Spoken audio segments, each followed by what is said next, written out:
Hi Leute, ich habe da mal was Lustiges vorbereitet. Vielleicht kennt ihr hier von Cherry diese MX-Tasten. Das sind so Austauschtasten.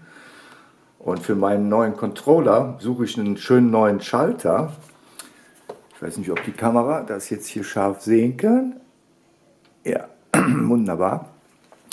Und damit man das mal wirklich hört, wie die Tasten sich anhören, in dieser Pappverpackung konnte man das nicht richtig hören. Aber das ist jetzt hier Kunststoff wie eine Tastatur. Und jetzt gehen wir die mal durch.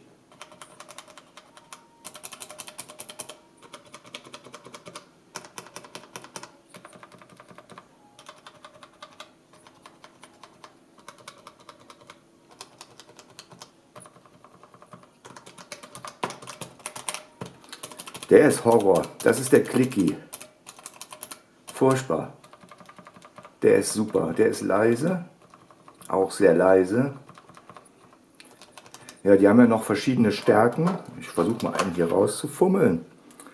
So sehen die aus. Ich habe jetzt leider kein Licht. Ich improvisiere mal.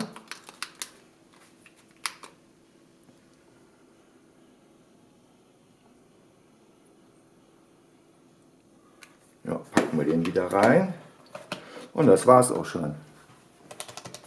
Möchtet ihr noch mal hören? Von vorne. Ich gehe mal näher ran.